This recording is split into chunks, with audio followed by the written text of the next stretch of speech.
I was recently on YouTube and I was watching a Mr. Beast video. He's a great YouTuber. I love him. If you're not familiar with him, he basically does these extravagant videos where some contestant will come on and they will participate in some kind of challenge or try to complete some kind of task. And if they succeed, then he will give them a very large amount of money or some kind of prize that is worth a lot of money. Think like houses and Lamborghinis, things of that nature. You have the chance to win. So in this video that I'm watching, there's a contestant, and his goal is to escape from 10 different traps. These are things such as breaking out of a cage before walls close in on the cage, or outrunning a giant boulder, or swimming underwater and unlocking doors while holding his breath. These traps get progressively harder, and there are 10 of them, and for every trap that he successfully escapes, he gets $100,000. So this contestant has the potential to win $1 million. That's a lot of money. And as I am watching, I'm wondering to myself, how far is he going to go? Because the thing is, after each round that he succeeds in, there's another $100,000 in the pot, and he can stop right there. He can take it and he can run, or he can continue, but he has the chance of losing it all if he does not escape the trap of the next round. And so I'm watching and I'm wondering, how far is he going to go? He's not going to stop after round 1 or 2, of course, but how far? And so the first few rounds are a breeze. He flies through. He gets through like 4 rounds. He has $400,000 that he can just walk away with, that he can just take. And he's feeling confident. The first few rounds have been easy, so he says, I'm going to keep going. He goes on to round 5. And he wins. He succeeds. He escapes the trap, $500,000 that he can walk away with. And he's a little hesitant. He's talking to Mr. Beast. He says, I don't know if I should continue. Maybe I should stop here. And Mr. Beast tells him, hey, the next trap's actually the easiest. Like, of all the rounds, you don't want to quit this one. So he continues. He succeeds, $600,000. And he's iffy. But he says, you know what? I'm going to do one more round. I'm going to try. I'm going to go for it. And if I succeed, that's it. I'm done. Don't let me go any further. So he goes, and you know what happens? He succeeds. No, he succeeds. He beats that round too. $700,000 saved up. And he said his own words, he's going to back out, right? Well, no, he doesn't. He continues. And then in this round, he does actually fail. He does not escape the trap, and that $700,000 he could have had just gone like that. He could have bought a car, bought a house, paid off loans, done all those things for his family. But just like that, it's gone. And you can see the realization on his face, like what he could have had versus what he lost. It's apparent. He's heartbroken.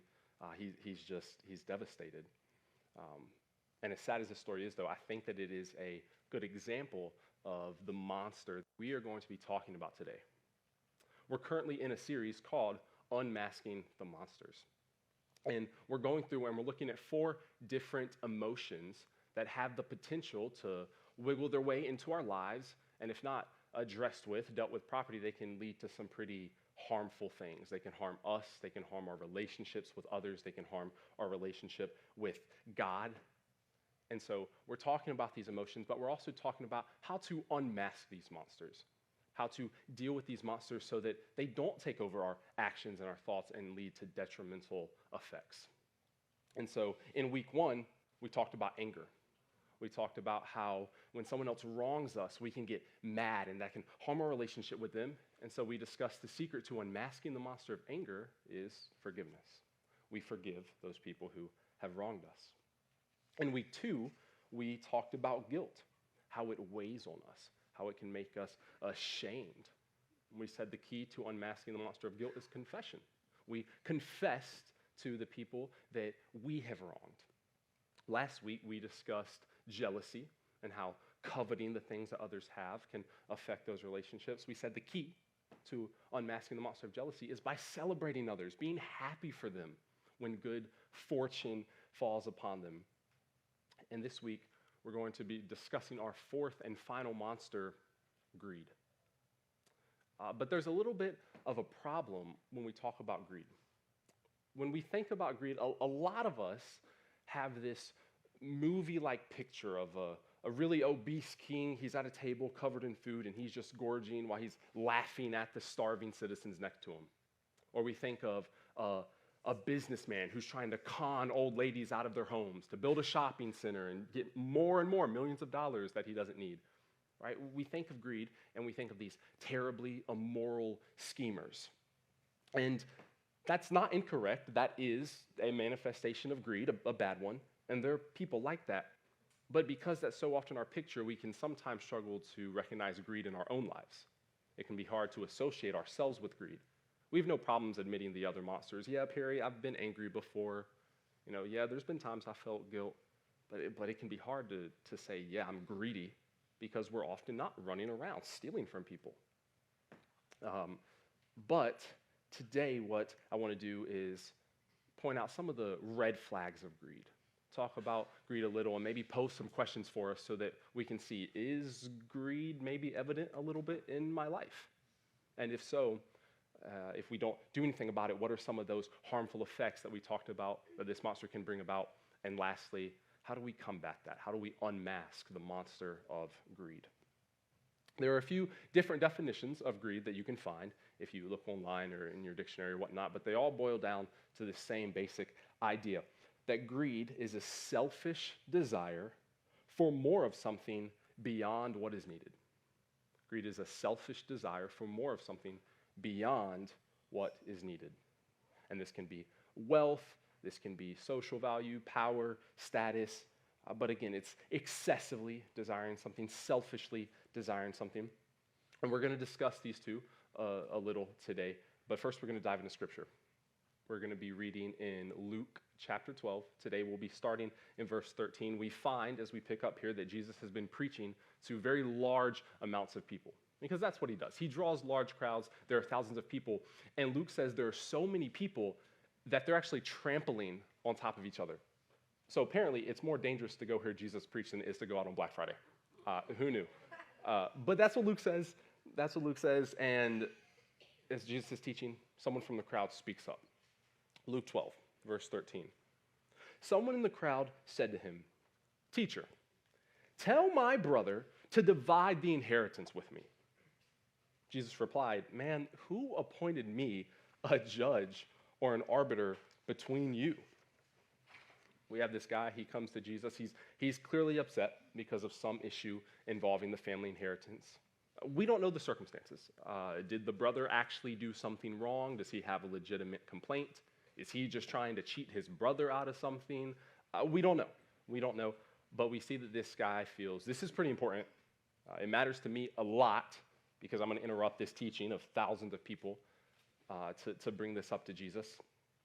And it's funny to me because of all the things that I could ask Jesus about, it wouldn't be over some petty sibling argument about money. Like, hey, Jesus, can you explain dinosaurs and fossils? How did that work? Or, Jesus, here's a good one. How do I get to heaven? And some people ask him that. How do I get eternal life? And this guy's like, hey, no, Jesus, money, me and my brother, can you? Like, okay, sure. But it's really important to him to interrupt teaching and miracles and all these things to ask that. And Jesus responds, he's like, that's not my job, dude. I have a job here. It's not to talk to you and divide your money with your family.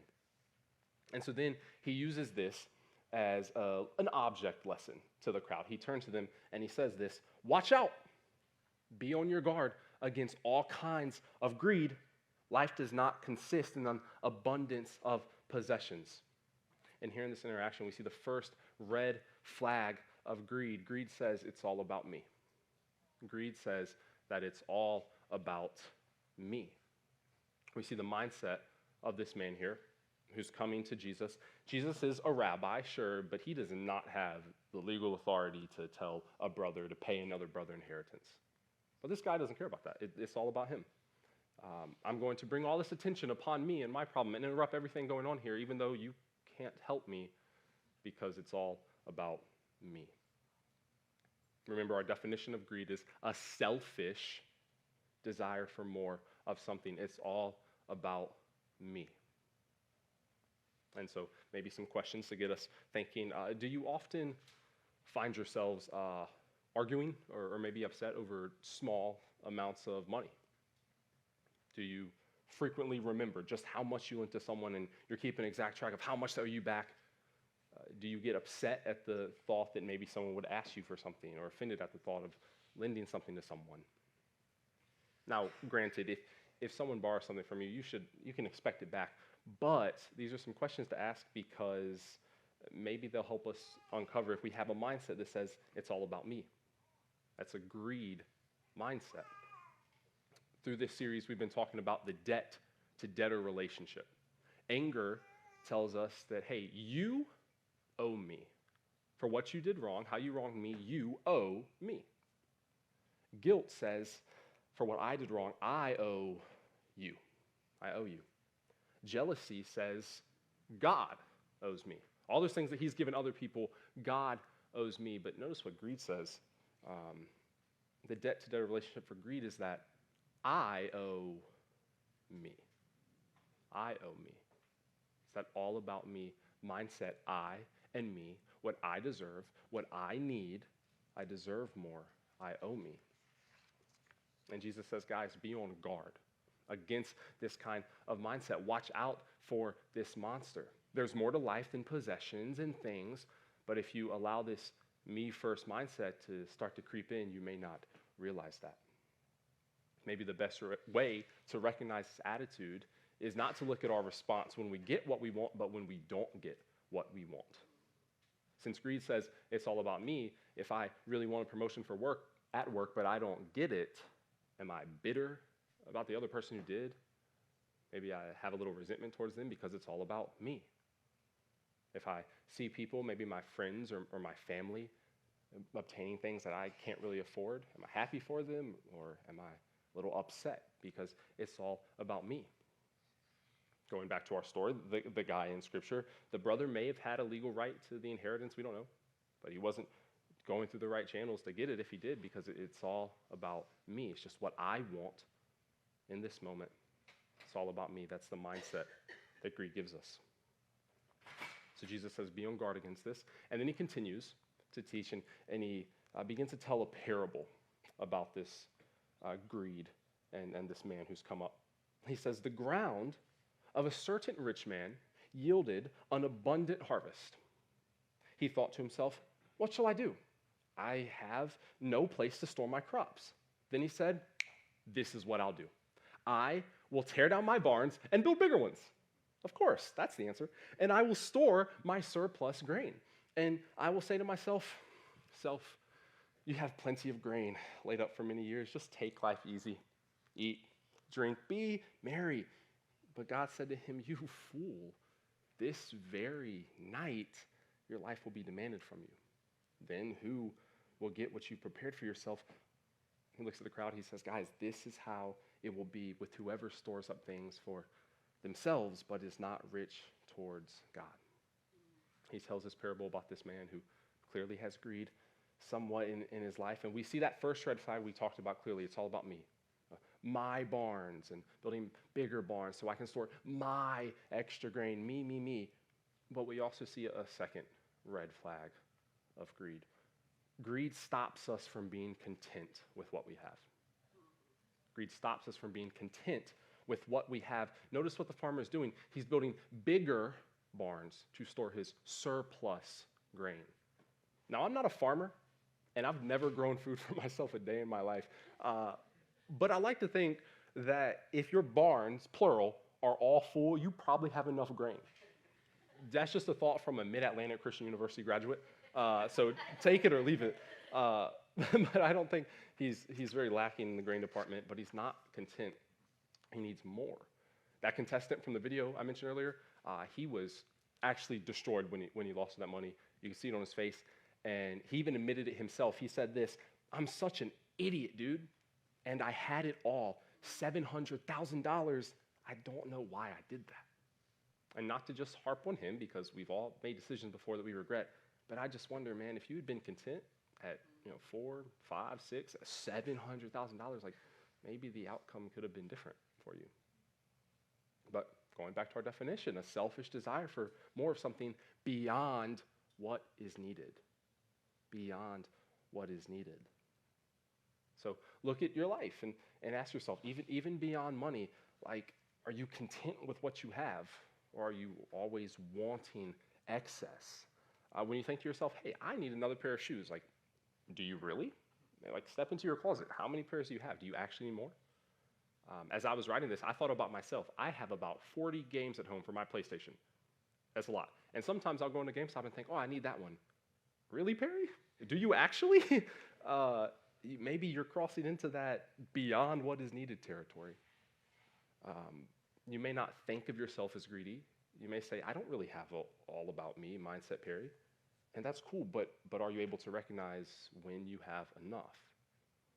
Whether it's shoes or video games, clothes, the latest model of whatever, extra grain in your barns. Like, yeah, we can want stuff, but if we don't get it, or we find where we're at, are we content?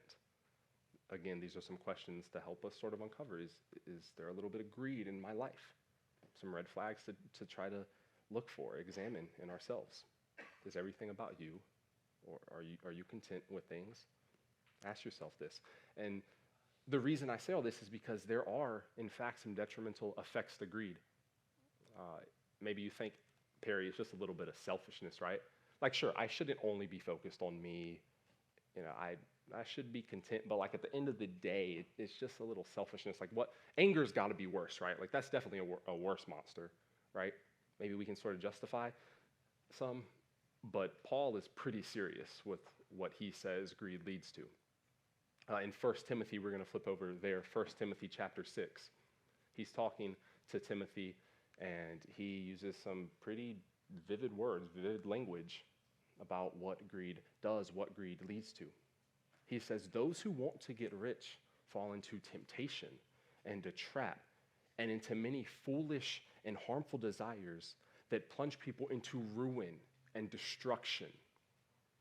For the love of money, we could say greed as a whole here, for greed is a root of all kinds of evil. Some people eager for money, or some people selfishly desiring more than what is needed, have wandered from the faith and pierced themselves with many griefs. I don't know about you, but I'd pass on that. Ruin, destruction, many griefs, I'm fine, Paul. I don't want that. And we'd all agree with that. No one would say, sign me up for grief and destruction. But that's what greed leads to. That's the end result, ruin, destruction. There are harmful effects of greed. And so what are they? What are these harmful effects, these many griefs that Paul talks about? Well, I think the first one, and one of the most obvious, is that greed can lead to attempts for us to take what we desire in immoral ways. Attempts to gain what we desire in immoral ways. I said earlier that most of us probably aren't running around, stealing from people, but the reality is some people do that. Greed can lead to that. Theft, manipulation, trying to do what we can to take from others to satisfy ourselves. I mean, sure, I'd like to hope that I would never do that and you guys would never do that. But Paul says, look, greed can lead to things like that. And I think it's pretty self-explanatory how that's harmful to you and your relationships. I mean, just as none of us would say, sign me up for ruin and destruction, none of us are volunteering to be stolen from, to be taken advantage of. But greed can lead to that, and it can affect our relationships. What else? What are other harmful effects of greed? Well, just flat out, we don't have joy, a lack of joy. When greed starts to creep in, we talked about one of the red flags, or one of the symptoms of greed being lack of contentment. But as that sort of builds up over time, that itself is a harmful effect. Ecclesiastes 5:10 says it this way: whoever loves money never has enough. Whoever loves wealth is never satisfied with their income. If we're not content, that begins to ruin our emotional well-being because we just want more and more and more. Just flat out don't have joy, and we're not happy. And lastly, and probably the scariest to me, I think so, is that Paul says greed causes some to wander from the faith. Greed can disrupt our spiritual lives. In that parable that Jesus told, he said that the man was so focused on his barns and his grain and the things that he wanted that when eternity came knocking, he wasn't ready. Some pretty interesting words that God says, you fool. But he wasn't ready. Jesus, in another area of teaching, phrases it this way: you can't serve two masters. Either you are following me, seeking me, desiring me, or you're maybe selfishly desiring all these other things in excess. Greed leads to us trying to gain what we desire in immoral ways. It robs us of our joy, and it disrupts our spiritual life. If left to fester, that's what it leads to. And so how do we unmask this monster? What do we do? How do we stop that? When I was growing up, my favorite holiday was Christmas. It was the best, easily better than Halloween, Thanksgiving, Christmas. Thank you, Silas, agreed. We would watch The Polar Express and How the Grinch Stole Christmas every single year, which are the two best Christmas movies. And since I'm the one speaking on stage, that has to be true. And you have to write it down in your notes. We would make cookies each year, which was great. Who doesn't love cookies? We would look at lights. For my Greenville people, y'all know that big house across from Sam's Club on the corner? You could drive through their driveway, and they had all the lights set up. It was great. I love Christmas. And to top it all off, of course, you have the presents. You have all the gifts that you get to unwrap on Christmas morning. My grandparents would always let us unwrap one on Christmas Eve. It was great. And they were really good at gift giving. When I was super young, I'd get the new Hess toy each year. I wonder if my youth even know what Hess is. Oh yeah, Silas says he does a lot. But I get those every year. I remember getting a DS, a black DS, my first one, when I was like 7 or so. My sister broke it later. It's been 15 years. I still have a grudge, and that's why I bring it up in a sermon. But no, the presents were great. The gifts were good. But I remember one year there was sort of a shift where I decided, hey, instead of just receiving, why don't you try to give a gift this year? So I was going to get a gift for my grandmother. I didn't know what to get her, so I had to ask, Grandma, what do you want? And she told me she wanted a bottle of perfume. And I can still picture that bottle. It was like this tall. It was skinny and rectangular, had an orange top. I want to say it was from Clinique, maybe not. But I got that year for her. I couldn't drive, so she had to take me to the store to get it. And even better yet, I didn't have a job, so she probably paid for it as well. But I was so excited to give that gift to her. And I was still super excited about all the gifts that I got to open that year, but I also found this new joy in being able to give that year as well. The way that we unmask the monster of greed is through generosity. We unmask greed through generosity, through the giving of what we have, through the sharing of what we have with others. When we're generous, when we're giving, we are actively combating that me-first mindset. We're actively deciding, hey, everything isn't about me, and even if I give this, I'm content. Even if I share this, I'm content. And this isn't just me trying to sound smart. I didn't come up with this alliteration, greed, generosity, it sounds cool. This is actually what Peter and Paul say. Excuse me, Jesus and Paul. Peter probably said it too. He followed Jesus a lot. But generosity is the key. And they both mention this shortly after they talk about greed. Jesus gives his parable, and then he has this little section where he gives some teaching about you need to trust in God. He provides for the birds. He feeds them. He clothes the field with grass. And so you can trust in him. And he says all that. And then he says this in Luke 12:32, do not be afraid, little flock, for your Father has been pleased to give you the kingdom. Sell your possessions and give to the poor. Provide purses for yourself that will not wear out, a treasure in heaven that will never fail, where no thief comes near and no moth destroys. For where your treasure is, there your heart will be also. Jesus says if your life is overflowing with generosity instead of greed, then in this weird, paradoxical way, you're actually gaining treasure even as you're giving away. It's just a heavenly treasure. It's a spiritual treasure. But the command is right there. Watch out. Be on guard against greed. And instead, be generous. Give. Share. Paul, he echoes the same idea. He says this in 1 Timothy 6:17, after he said, hey, greed leads to ruin and destruction and many griefs. He says, command those who are rich in this present world not to be arrogant, nor to put their hope in wealth, which is so uncertain, but to put their hope in God, who richly provides us with everything for our enjoyment. Command them to do good and to be rich in good deeds, and to be generous and willing to share. In this way, they will lay up treasure for themselves as a firm foundation for the coming age, so that they may take hold of the life that is truly life. Now here Paul specifies the rich, but I think we see enough scriptural support that this is an application for all of us. Give. Be generous. Be willing to share. Don't put your hope in wealth and money and things. First of all, you never have enough, and you're never content with it. You always want more, but instead be generous. Share. Give. And just like Jesus, he says, hey, you'll gain treasure. A life that is truly life. And that sounds a lot more appealing to me than ruin and destruction, does it not? Does that mean every single time someone asks us for something we say yes? No. We have to exercise wisdom. Scripture talks about that. We're not always in a position to. But when we are, Paul says, hey, you should be willing to. Instead of that mindset that says, me, you should have a mindset that says, when I have the opportunity and I have the means, I'm going to be generous. I'm going to share. And that can be spontaneous. There can be a time where you just realize right on the spot, yes, I can give, whether it's my money or my time or my things. I have the capability to be generous, and that's good. Do that. But I also think that a lot of the times, probably most of the time, our giving needs to be intentional. Intentional. Because remember, greed is a specific mindset, and that's not just going to change on the spot. But as we continuously choose to put others first and to be generous and to give, again, we're actively fighting, tearing down that mindset of me first. The two just aren't compatible with one another.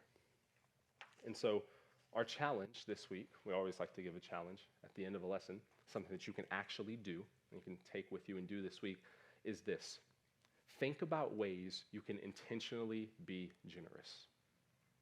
Think about ways that you can intentionally be generous.